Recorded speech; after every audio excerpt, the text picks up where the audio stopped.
Part 3. A direction.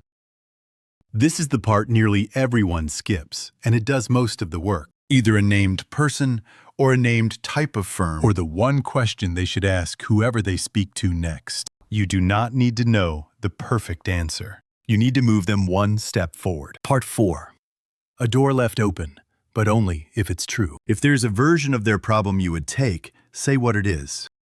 If there isn't, don't manufacture one. A false door is worse than a clean no. And 3 things that never go in.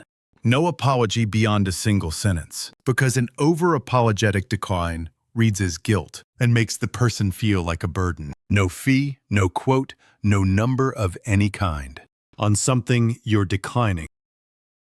And nothing about being busy, because busy means you're not important enough, and the person will hear exactly that.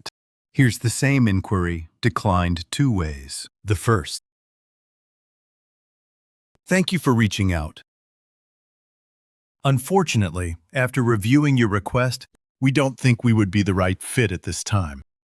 We wish you the best of luck with your matter. That's polite, it's 4 days late, and it's unusable. The person learns nothing, can act on nothing, and repeats nothing. The second: thanks for sending this over. I read it this morning. This one sits outside what we handle. We work almost entirely on the ongoing side, and what you've described is a one-off transaction, which really wants somebody who does them weekly rather than occasionally. 2 names below who do exactly that. One thing to ask whoever you speak to, whether the fee covers the filing or just the preparation, because that's where these usually go sideways. If the ongoing side ever comes up, come back to me directly. Same answer, same no. But that person now has 2 names, a question that will save them money and a reason to remember your firm. And read it again. Nowhere in it did you do work for free. It took 90 seconds.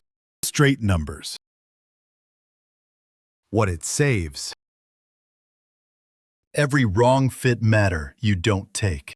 Take your last one, work out the hours you spent against what it paid, and that's what a single, well-built decline is worth. I'm not going to hand you an average, because your practice isn't average.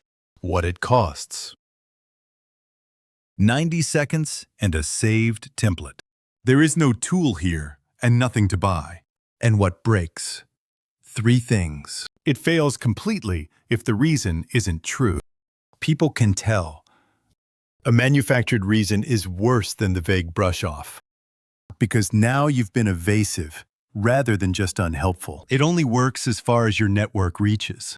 You cannot point someone at a good option you don't know exists. If your directions are thin, that's a signal about your network, and it's worth fixing for reasons well beyond this. And declining more does not automatically produce more referrals. This is not a volume lever.